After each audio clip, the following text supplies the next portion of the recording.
Sejarah perkembangan Hindu-Buddha di Indonesia.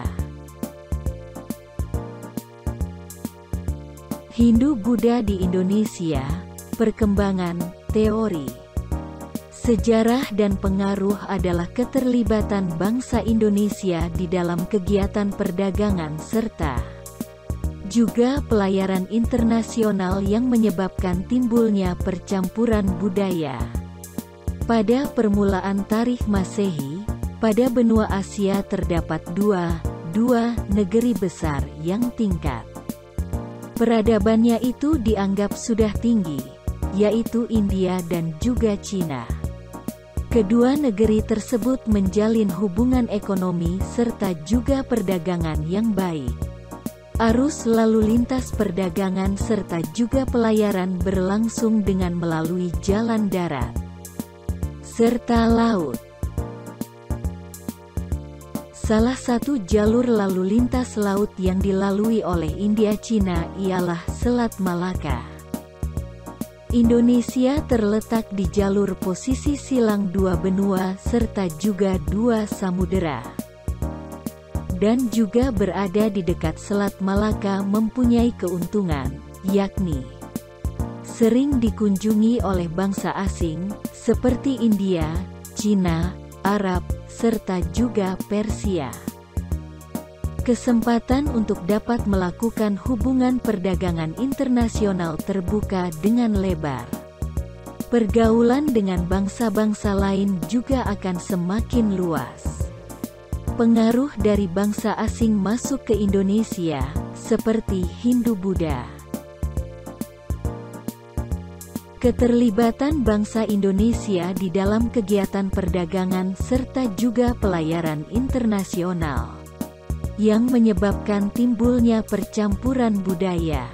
India adalah negara pertama bangsa yang memberikan pengaruh kepada Indonesia, yakni di dalam bentuk budaya Hindu.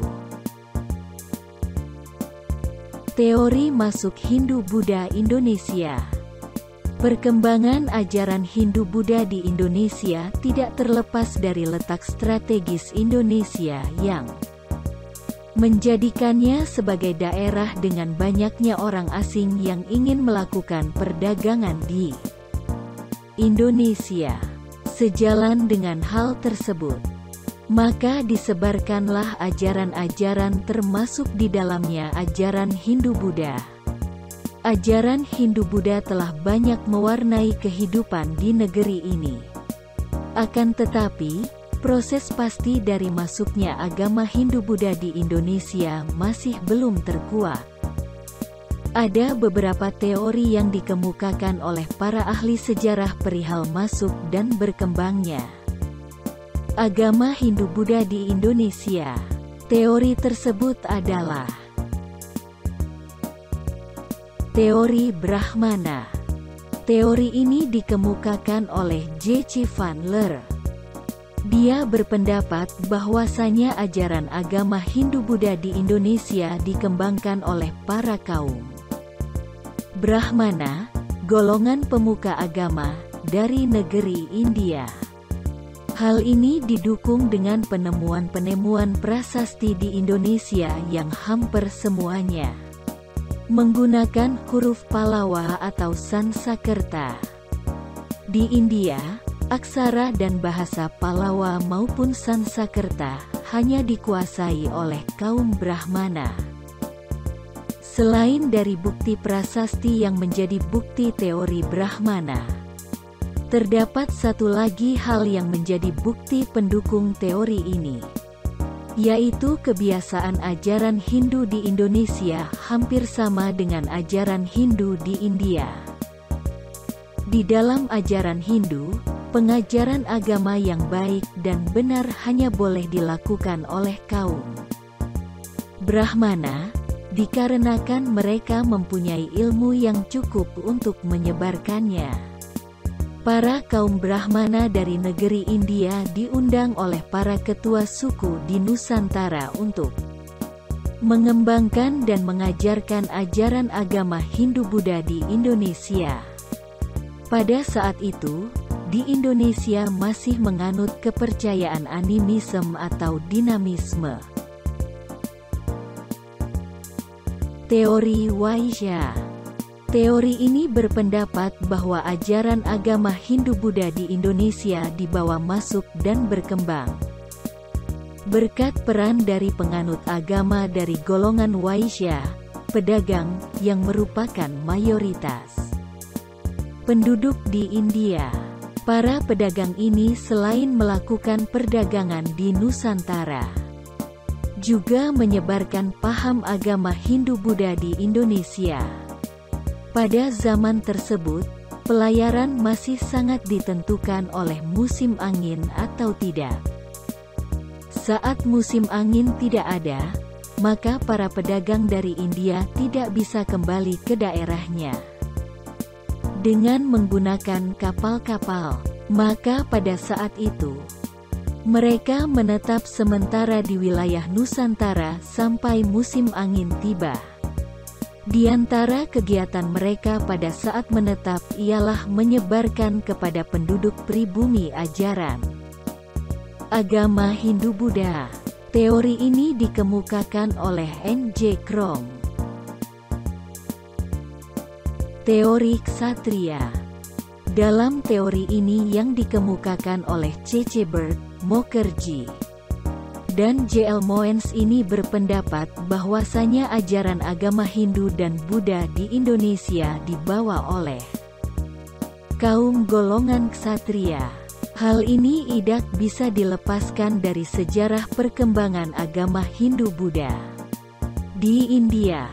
Saat itu di India, terjadi perebutan kekuasaan antara golongan penguasa kerajaan di India.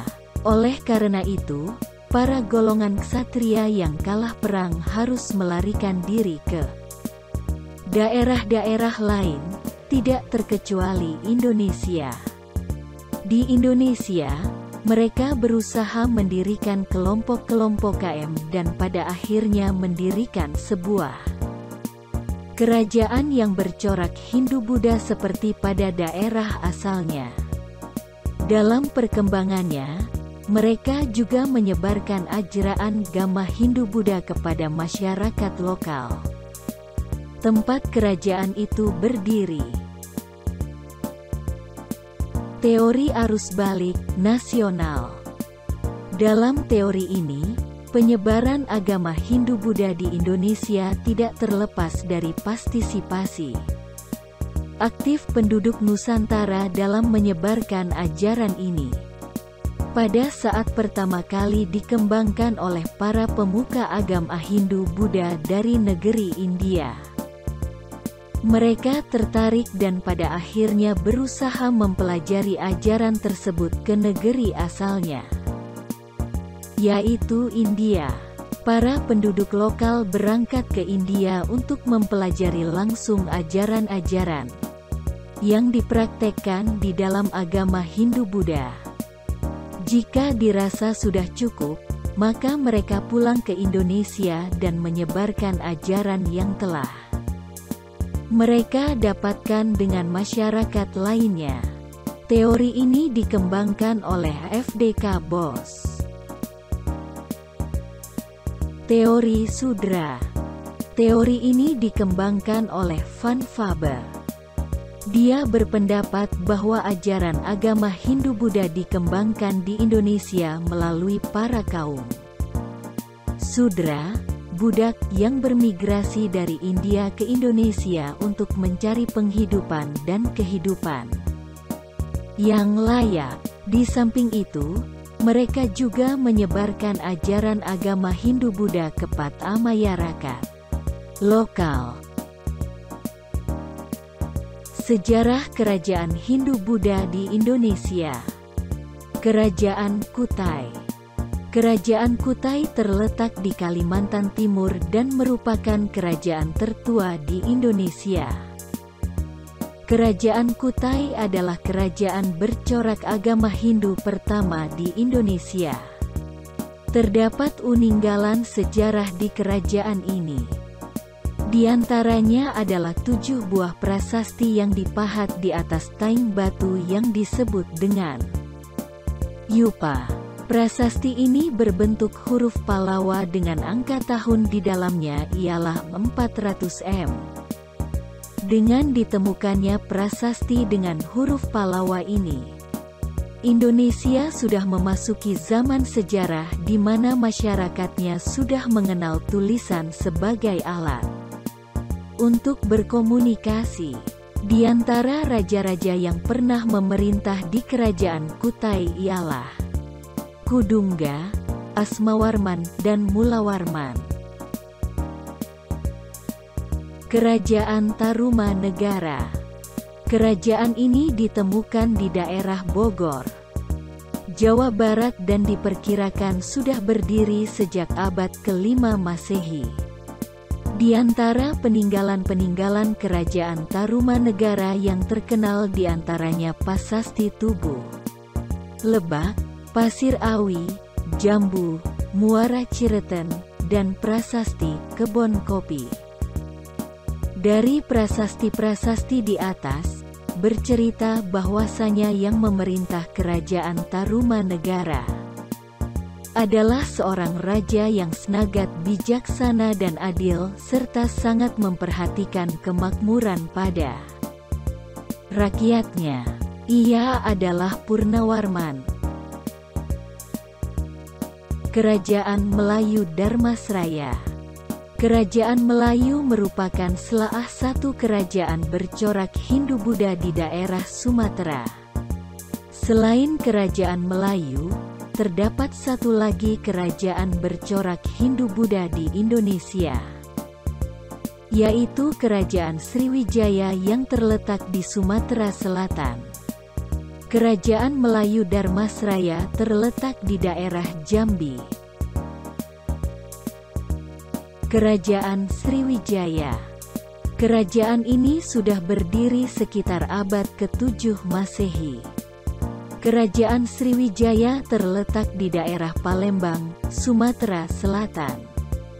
Bukti yang mendukung adanya kerajaan Sriwijaya adalah prasasti-prasasti yang berhuruf Pallawa, yaitu Prasasti Talang Tuo, Kota Kapur, Karangberahi, Kedukan Bukti, dan Prasasti Telaga Batu. Dari prasasti-prasasti tersebut dapat diketahui bahwa kerajaan Sriwijaya menganut ajaran agama Buddha dengan puncak kejayaan berada pada saat Raja Balaputra Dewa memerintah. Kerajaan Majapahit.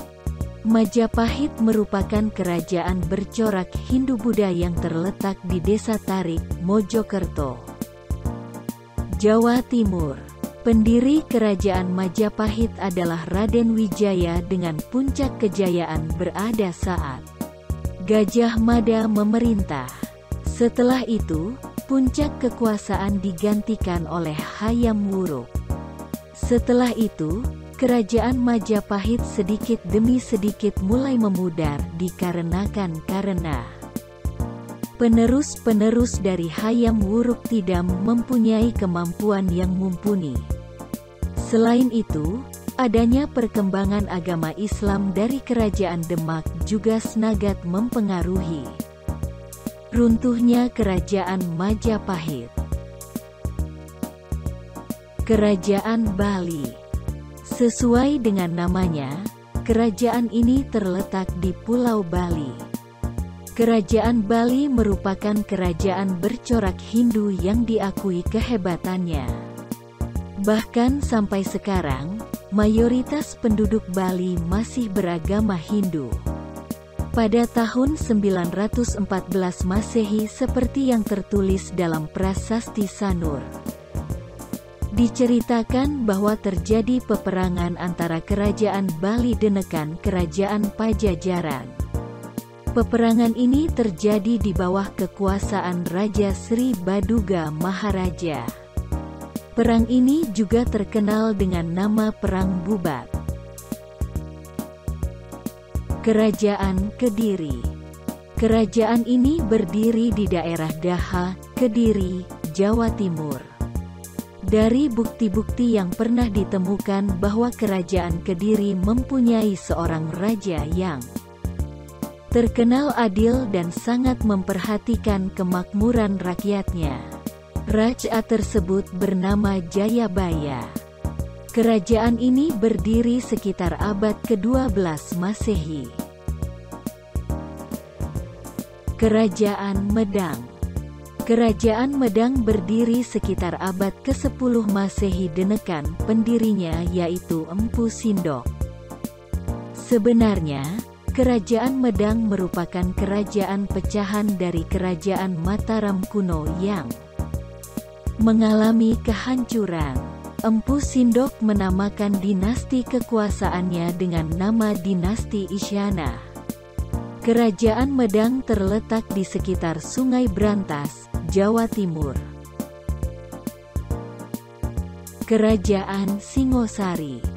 Kerajaan Singosari terbentuk setelah meletusnya Perang Ganter pada tahun 1222 Masehi antara Kerajaan Kediri yang dipimpin oleh Raja Kertajaya melawan pasukan Brahmana yang dibantu oleh Ken Arok. Setelah dinasti Raja Kertajaya dapat ditaklukkan, maka berdirilah Kerajaan Singosari di bawah kepemimpinan Raja Ken Arok yang bergelar Kertarejasa. Kerajaan Mataram kuno. Kerajaan ini diperkirakan terbentuk sekitar abad ke-8 Masehi. Hal ini didukung dengan penemuan prasasti Canggal. Di antara raja-raja yang pernah memerintah Kerajaan Mataram kuno, yang sangat terkenal adalah Dinasti Sanjaya dan Dinasti Shailendra. Kerajaan Sunda.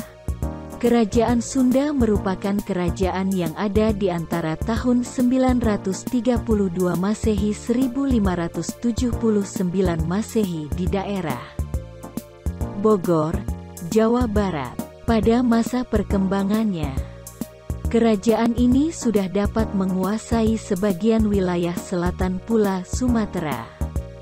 Sekitar abad ke-14 Masehi, ibu kota kerajaan Sunda pindah ke Pakuan Pajajaran dan memiliki dua pelabuhan yang terkenal, yaitu Kalapa dan Banten. Kerajaan Sunda ditaklukkan oleh Maulana Yusuf pada tahun 1579 Masehi. Perkembangan Hindu-Buddha di Indonesia. Pada permulaan tarikh Masehi, di benua Asia terdapat dua negeri besar yang tingkat peradabannya dianggap sudah tinggi, yaitu India dan Cina. Kedua negeri ini menjalin hubungan ekonomi dan perdagangan yang baik. Arus lalu lintas perdagangan dan pelayaran berlangsung melalui jalan darat dan laut.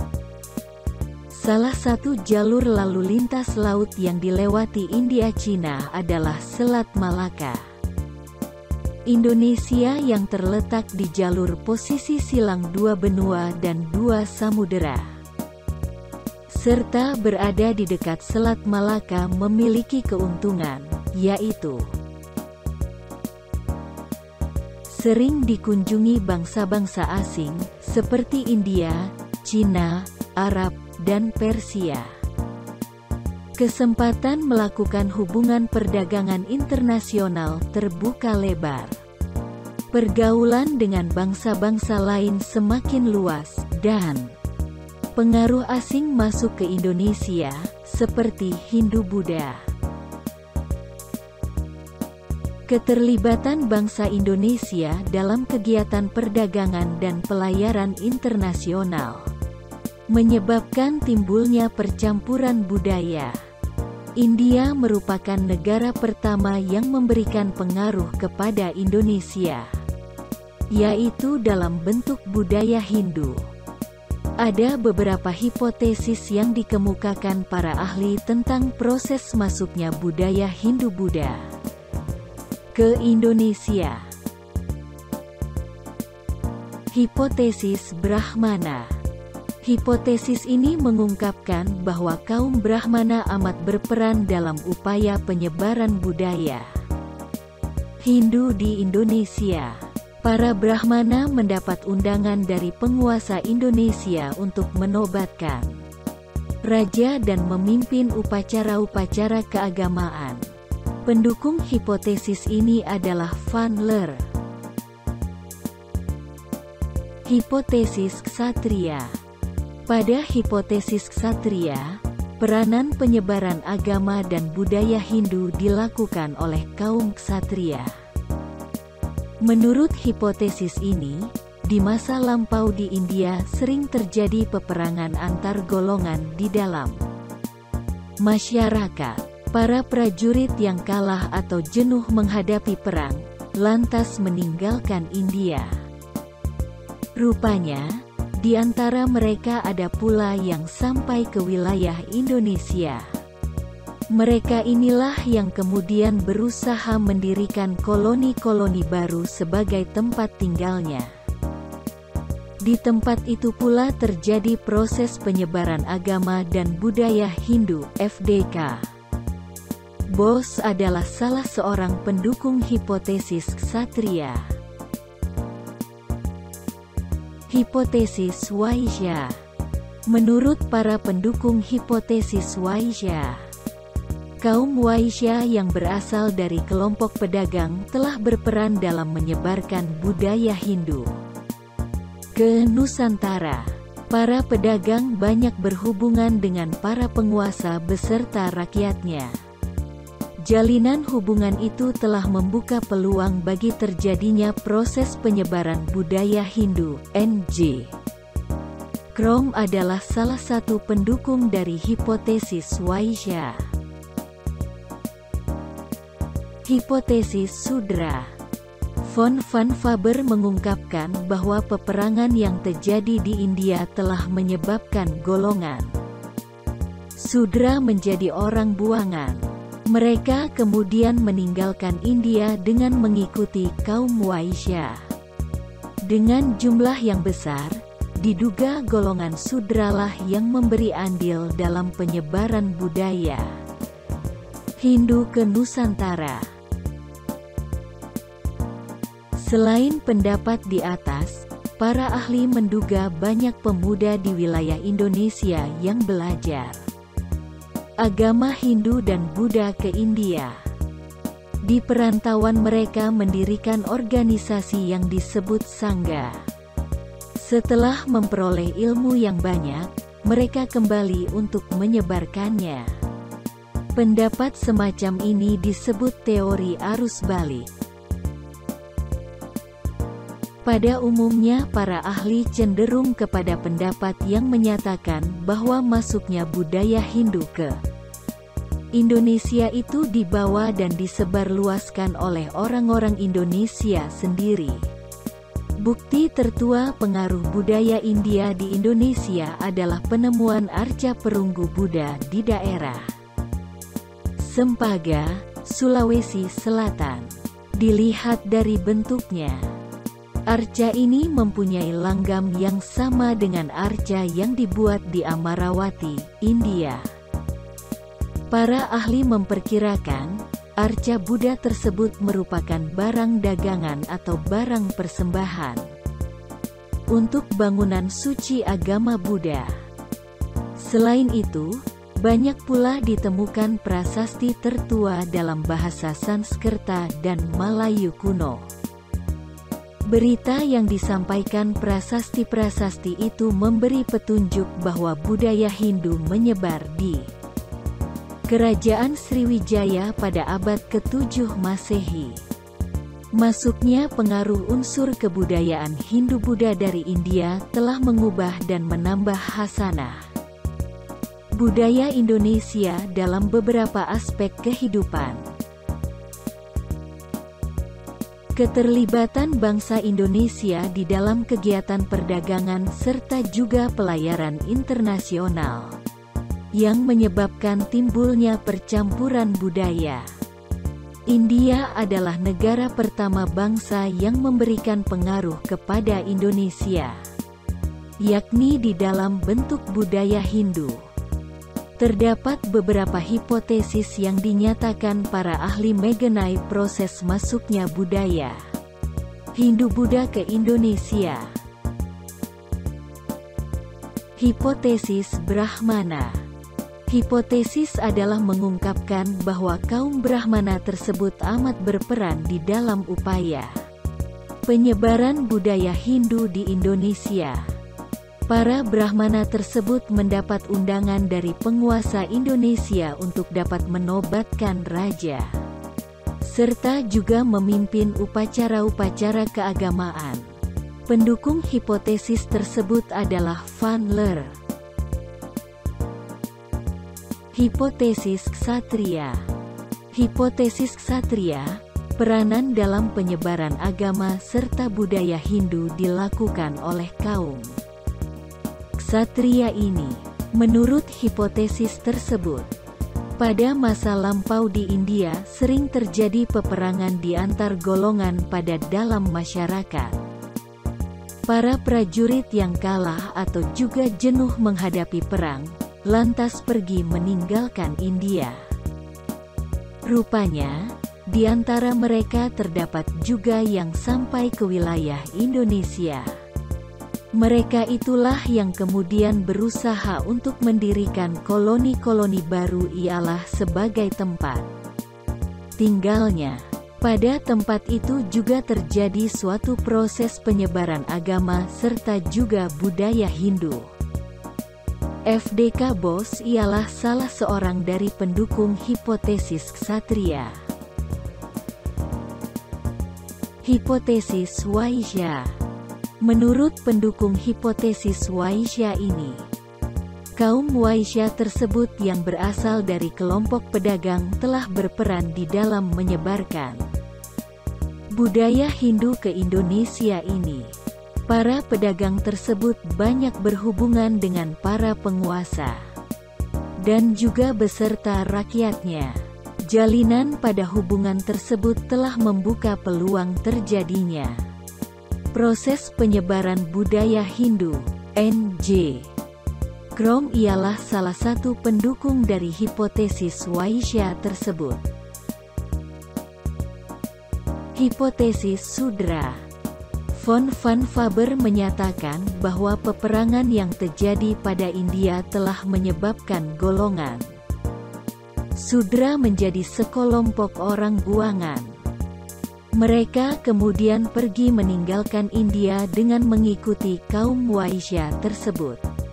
Dalam jumlah yang besar, diduga golongan Sudralah tersebut yang memberi andil di dalam penyebaran budaya Hindu ke Indonesia. Von van Faber menyatakan bahwa peperangan yang terjadi pada India telah menyebabkan golongan Sudra menjadi sekelompok orang buangan. Mereka kemudian pergi meninggalkan India dengan mengikuti kaum Waisya tersebut. Dalam jumlah yang besar, diduga golongan Sudralah tersebut yang memberi andil di dalam penyebaran budaya Hindu ke Indonesia.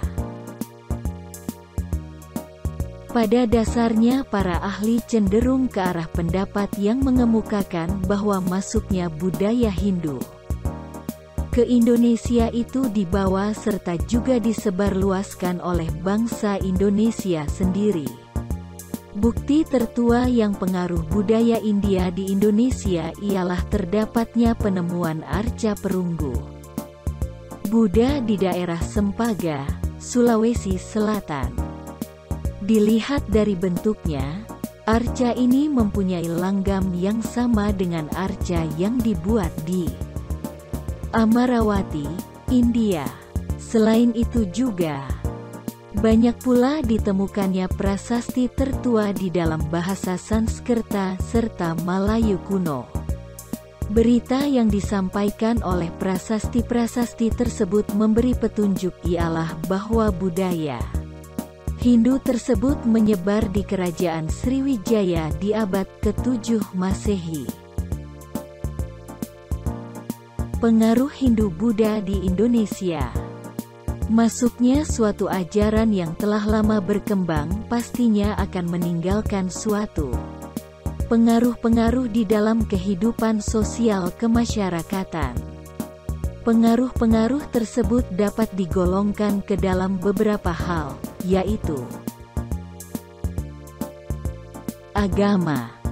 Sebelum mengenal ajaran Hindu-Buddha, masyarakat lokal Indonesia telah menganut sistem kepercayaan animisme dan dinamisme, yaitu kepercayaan yang mempercayai ruh nenek moyang, pohon-pohon besar, atau binatang sebagai dewa. Dengan masuknya ajaran Hindu-Buddha, terjadi perubahan-perubahan di dalam masyarakat, seperti upacara-upacara keagamaan, tata karma, serta bentuk peribadatan. Pemerintahan. Masyarakat Indonesia mulai mengenal sistem kepemerintahan sejak masuknya ajaran Hindu-Buddha di Indonesia yang dikenalkan oleh orang India. Di dalam sistem tersebut, kelompok-kelompok kecil masyarakat bersatu di bawah tampuk kepemimpinan seseorang yang dianggap memiliki kemampuan terbaik dan terkuat. Oleh sebab itu, timbullah kerajaan-kerajaan di Indonesia dengan corak Hindu-Buddha. Arsitektur. Salah satu tradisi yang sudah ada sejak zaman Megalitikum pada masyarakat Indonesia adalah bangunan-bangunan seperti punden berundak.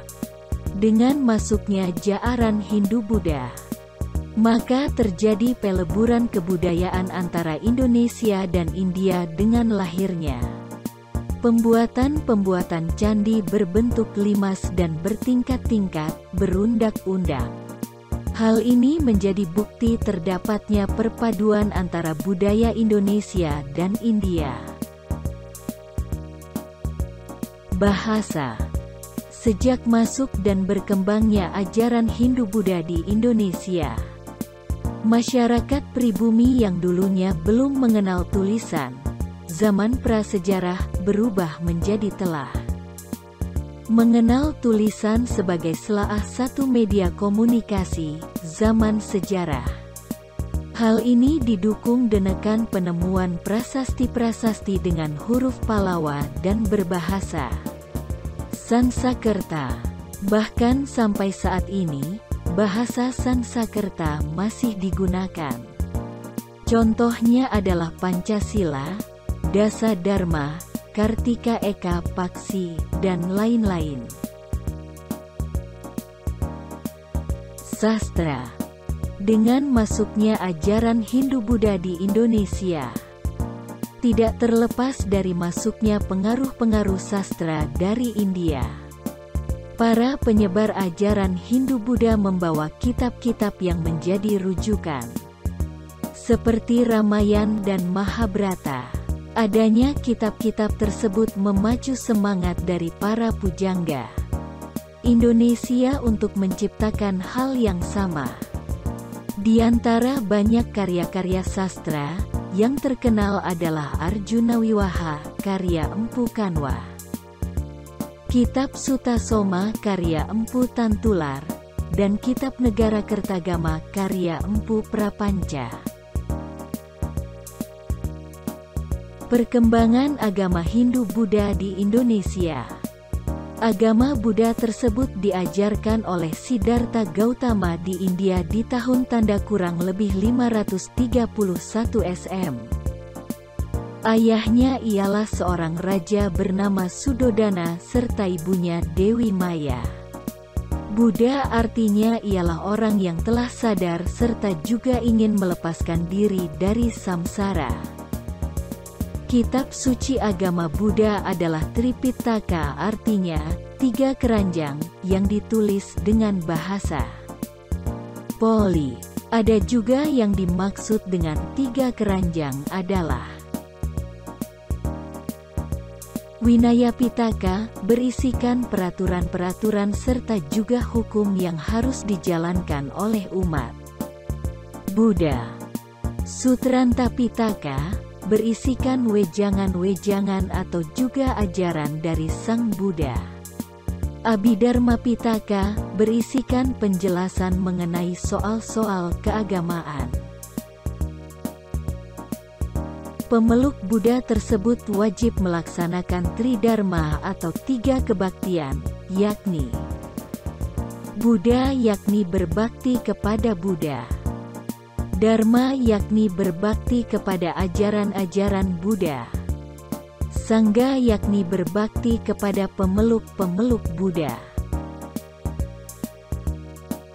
Selain itu, agar orang dapat mencapai nirwana tersebut harus mengikuti 8 jalan kebenaran atau juga astafida, yakni pandangan yang benar, niat yang benar, perkataan yang benar, perbuatan yang benar, penghidupan yang benar, usaha yang benar, perhatian yang benar, bersemedi yang benar. Disebabkan munculnya berbagai penafsiran dari ajaran Buddha, akhirnya menimbulkan 2 aliran dalam agama Buddha, yaitu Buddha Hinayana, yakni pada tiap-tiap orang dapat mencapai nirwana atas usahanya sendiri. Buddha Mahayana, yakni orang bisa mencapai nirwana dengan usaha bersama serta saling membantu. Pemeluk Buddha tersebut juga mempunyai tempat-tempat yang dianggap suci serta juga keramat, yakni Kapilawastu, yakni tempat lahirnya Sang Buddha, Bodh Gaya, yakni tempat Sang Buddha bersemedi dan memperoleh bodhi, Sarnath atau Benares, yakni tempat Sang Buddha mengajarkan ajarannya pertama kali, Kusinagara, yakni tempat wafatnya Sang Buddha.